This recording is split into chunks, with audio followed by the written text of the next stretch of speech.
कांग्रेस सांसद और लोकसभा में नेता प्रतिपक्ष राहुल गांधी की नागरिकता के मुद्दे पर जवाब देने के लिए इलाहाबाद हाईकोर्ट की लखनऊ बेंच ने केंद्रीय गृह मंत्री को 4 हफ्ते का समय दिया। केस की अगली सुनवाई अब 21 अप्रैल को होनी है। गृह मंत्रालय ने अदालत में 8 सप्ताह का समय मांगा था, मगर हाईकोर्ट बेंच ने इस अनुरोध को खारिज कर दिया।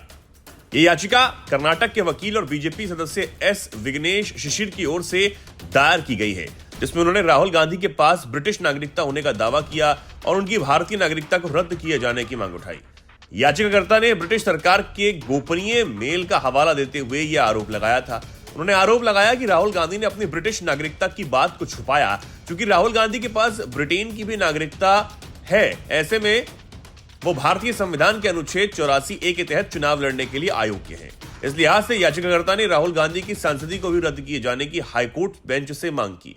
याचिकाकर्ता ने अपनी याचिका में यह भी कहा कि राहुल गांधी की दोहरी नागरिकता भारतीय न्याय संहिता और पासपोर्ट अधिनियम के तहत अपराध है। अदालत इस पूरे मामले की जांच करने तथा कांग्रेस सांसद के खिलाफ मामला दर्ज करने का आदेश दे।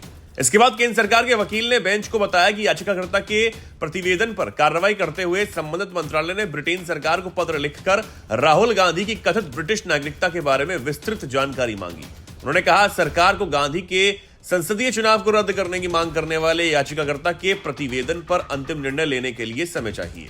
वकील ने बताया कि इसलिए केंद्र सरकार ने बार बार और समय मांगा। इसके बाद बेंच ने मामले को 21 अप्रैल से शुरू होने वाले सप्ताह में सूचीबद्ध किया।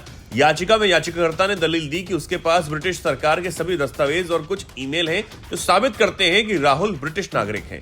इस वजह से वो भारत में चुनाव लड़ने के लिए अयोग्य हैं, लिहाजा वो लोकसभा सदस्य का पद नहीं संभाल सकते। याचिकाकर्ता का यह भी कहना है कि उन्होंने राहुल की दोहरी नागरिकता के बारे में समक्ष प्राधिकारियों को भी 2 बार शिकायत भेजी, लेकिन उनके द्वारा कोई कार्रवाई नहीं किए जाने के बाद वर्तमान याचिका दायर की गई। याचिका में यह भी कहा गया कि राहुल गांधी की दोहरी नागरिकता भारतीय न्याय संहिता और पासपोर्ट अधिनियम के तहत अपराध है, इसलिए केंद्रीय अन्वेषण ब्यूरो यानी CBI को मामला दर्ज कर जांच करने का आदेश दिया जाना चाहिए।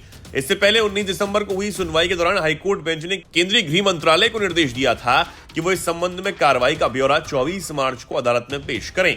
हालांकि आज सुनवाई के दौरान सरकार ने ब्यौरा पेश नहीं किया। बता दें कि बीजेपी नेता सुब्रमण्यम स्वामी ने भी इससे पहले राहुल गांधी के पास ब्रिटिश नागरिकता होने का दावा करते हुए याचिका दायर की थी। सुप्रीम कोर्ट ने सोमवार को पंजाब सरकार को कड़ी फटकार लगाई और राज्य के महाधिवक्ता को यह सुनिश्चित करने का निर्देश दिया कि सरकार के वकील अदालत में पेश हों। पंजाब सरकार के वकीलों की अनुपस्थिति को लेकर शीर्ष अदालत ने नाराजगी जाहिर की और कहा कि राज्य के पैनल वकील नोटिस जारी करने के बावजूद पेश नहीं हो रहे। सुप्रीम कोर्ट ने तल्ख टिप्पणी करते हुए कहा कि रोज का ड्रामा बन चुका है।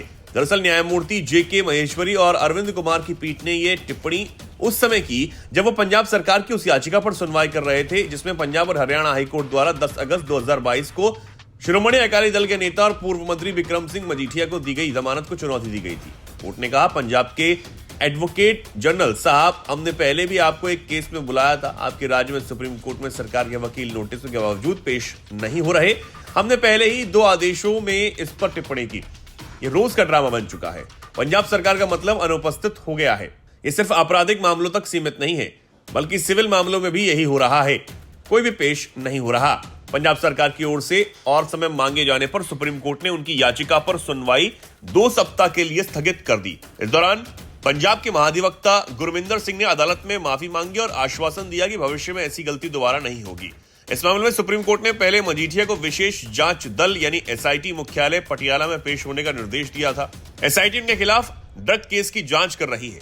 पंजाब सरकार ने कोर्ट में आरोप लगाया था कि मजीठिया जांच में सहयोग नहीं कर रहे। मजीठिया ने अपने खिलाफ कार्रवाई को राजनीतिक प्रताड़ना बताया था और पूछताछ की तारीखें तय करने का अनुरोध किया था। हाईकोर्ट ने अपने आदेश में कहा था कि ऐसा कोई ठोस आधार नहीं है जिससे यह माना जाए कि वो इस अपराध के दोषी हैं, लेकिन यह टिप्पणी सिर्फ जमानत याचिका के संदर्भ में थी। कोर्ट ने कहा कि ट्रायल कोर्ट स्वतंत्र रूप से कार्रवाई करे। विक्रम सिंह मजीठिया ने इस केस में पटियाला जेल में 5 महीने से अधिक समय बिताया। मजीठिया शिरोमणि अकाली दल के अध्यक्ष सुखबीर सिंह बादल के बहनोई और पूर्व केंद्रीय मंत्री हरसिमरत कौर बादल के भाई हैं। मजीठिया के खिलाफ मामला 2018 में गठित anti drug special task force की एक रिपोर्ट के आधार पर केस दर्ज किया गया था। यह रिपोर्ट ड्रग रैकेट से जुड़े आरोपियों जगजीत सिंह चहल, जगदीश सिंह भोला और मनजिंदर सिंह औलख द्वारा ED को दिए गए कबूलनामों पर आधारित थी।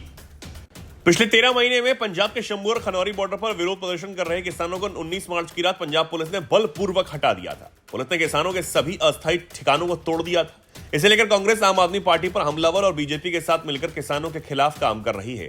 दूसरी ओर लंबे वक्त से किसान आंदोलन के चलते पंजाब में विरोध का सामना कर रही बीजेपी ने अपनी रणनीति में बदलाव के संकेत दे दिए। पंजाब बीजेपी अध्यक्ष सुनील जाखड़ ने भगवंत मान सरकार पर हमला बोला और कहा, पहले उन्होंने किसानों को हाईवे बंद करने की अनुमति और बाद में उन्हें खाली करने के लिए ताकत का इस्तेमाल किया। सुनील जाखड़ ने दावा किया, यह मान सरकार ही थी जिसने सबसे पहले किसानों को धरने पर बैठने के लिए उकसाया और वही प्रशासन अब लुधियाना पश्चिम उपचुनाव से पहले वोट हासिल करने के लिए शंभू बॉर्डर और खनौरी खाली कराने के लिए क्रेडिट लेने की कोशिश कर रहा है। सुनील जाखड़ के पूरे मामले में रिएक्शन ये संकेत देते हैं कि किसानों के विरोध और उनके गुस्से का खामियाजा भुगतने वाली बीजेपी अब इस मुद्दे को नए सिरे से रणनीति बना रही है। नाम न बताने की शर्त पर एक वरिष्ठ बीजेपी नेता ने इंडियन एक्सप्रेस से बातचीत में कहा, पहले किसानों ने केंद्र में बीजेपी और केंद्रीय मंत्रियों के खिलाफ आंदोलन किया था। बीजेपी नेता ने कहा कि अब हम इसे नए सिरे से परिभाषित करेंगे। किसान अपमानित महसूस कर रहे हैं। उन्हें एहसास हो गया होगा कि सत्तारूढ़ आप सरकार ने उनके साथ यूज एंड थ्रो की नीति अपनाई। बीजेपी नेता ने कहा कि पार्टी के नेतृत्व वाली केंद्र सरकार किसानों के मुद्दे को हल करने के लिए उत्सुक है। उन्होंने बताया कि किसान यूनियन नेताओं और केंद्र के बीच अगले दौर की बातचीत 4 मई को निर्धारित की गई थी। उन्होंने कहा कि हम उनकी मांगों को संबोधित करने के लिए प्रतिबद्ध हैं। पंजाब सरकार द्वारा यह कार्रवाई करने के बाद अब बीजेपी पंजाब में नई दिशा अपनाने के लिए तैयार है। पंजाब के हालिया सियासी समीकरण संकेत दे रहे हैं कि किसानों पर मान सरकार की कार्रवाई के बाद राज्य में बीजेपी के लिए जमीनी स्तर पर विस्तार करने का एक बड़ा मौका आ गया है। पटियाला के एक नेता ने कहा कि 15 दिनों के भीतर ही पंजाब में पूरा समीकरण बदल गया। अब किसान बनाम पंजाब सरकार हो गया। बीजेपी का मानना है कि भगवंत मान सरकार के खिलाफ यह बयान पार्टी कार्यकर्ताओं का मनोबल बढ़ाने में सहायक होगा, जो कई सालों से विभिन्न असफलताओं से जूझ रहे हैं। राज्य में बीजेपी की स्थिति की बात करें तो बीजेपी के पास केवल 2 ही विधायक हैं। पार्टी 24 के चुनाव में राज्य से एक भी लोकसभा सीट नहीं जीत पाई, जबकि उसे 18.5% वोट मिले थे।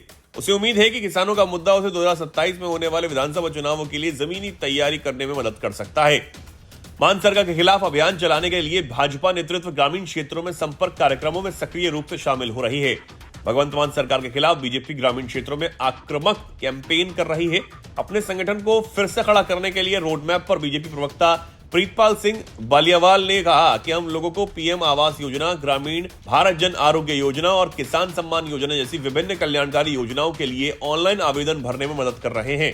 बीजेपी पंजाब और पंजाबियों की बेहतरी के लिए काम कर रही है और हम ऐसा करना जारी रखेंगे। भारतीय किसान यूनियन के अध्यक्ष जोगिंदर सिंह उग्रहा ने पहले ही कहा था कि मान अब बीजेपी की भाषा बोल रहे हैं। वहीं आपने शंभू और खनौरी में अपनी कार्रवाई का बचाव करते हुए कहा, यह हाईवे की नाकेबंदी के कारण प्रभावित राज्य की अर्थव्यवस्था को पुनर्जीवित करने के लिए आवश्यक था। महाराष्ट्र के उप मुख्यमंत्री एकनाथ शिंदे के अपमान मामले में कांग्रेस नेता राहुल गांधी, शिवसेना यूबीटी नेता आदित्य ठाकरे और संजय राउत के खिलाफ भी मामला दर्ज किया गया। शिवसेना नेता राहुल कनाल ने इन तीनों नेताओं पर एकनाथ शिंदे की छवि धूमिल करने का आरोप लगाते हुए शिकायत दर्ज करवाई है। मीडिया रिपोर्ट्स के अनुसार कनाल ने अपनी शिकायत में कहा कि एकनाथ शिंदे की प्रतिष्ठा, छवि और साख को धूमिल करने के लिए राहुल गांधी, आदित्य ठाकरे और संजय राउत ने आपराधिक साजिश रची और उसके नेता के खिलाफ पेड कैंपेन चलाया है। टाइम्स नाउ ने अपनी रिपोर्ट में बताया कि इस संबंध में दर्ज एफआईआर में इन तीनों नेताओं का ही नाम है। इस शिकायत में कहा गया कि कुणाल कामरा द्वारा किए गए कृत्य, जिनमें आम जनता की भावनाओं को ठेस पहुंचाने वाले बयान देना, विवादित बातें बोलना और एकनाथ शिंदे पर आरोप लगाना शामिल है। यह अपमानजनक होने के साथ ही भारतीय न्याय संहिता 2023 के प्रावधानों के तहत गैरकानूनी भी है। शिवसेना के नेताओं ने कुणाल कामरा के खिलाफ जल्द कार्रवाई की मांग की है। वहीं मुंबई पुलिस ने बताया कि उसने इस अपमानजनक बयान और शिकायतों का संज्ञान लेते हुए कामरा को ढूंढना चालू कर दिया। कई शिवसेना नेताओं ने कामरा को धमकी भी दी। शिवसेना के एक नेता ने कहा, कुणाल कामरा का कहीं भी जाना मुश्किल हो जाएगा। गौरतलब है कि 23 मार्च को मुंबई में एक लाइव कार्यक्रम के दौरान कुणाल कामरा ने एकनाथ शिंदे को गद्दार बताया था और उन पर अपमानजनक गाना गाया था। उन्होंने एकनाथ शिंदे को रिक्शावाला बताया और कहा, अगर उनकी नजर से देखा जाए तो शिंदे गद्दार नजर आएंगे। कामरा ने कहा था कि एकनाथ शिंदे ने जिस थाली में खाया उसी में छेद किया। कामरा ने यह भी दावा किया कि एकनाथ शिंदे ने बाप चुराया। उनका इशारा बाला साहब ठाकरे की तरफ था। गौरतलब है कि एकनाथ शिंदे लगातार बाला साहब की राजनीति के आदर्शों के समझौता करने का आरोप उद्धव ठाकरे पर लगाते हैं। कुणाल कामरा ने एकनाथ शिंदे के विरुद्ध बनाए गए इस वीडियो को सोशल मीडिया पर भी अपलोड कर दिया। 2 मिनट के इस वीडियो के सामने आने के बाद शिवसेना कार्यकर्ताओं में गुस्सा भर गया। इसके बाद शिवसेना के कार्यकर्ताओं ने उस जगह पर तोड़फोड़ की थी जहां कुणाल कामरा ने यह लाइव शो किया था।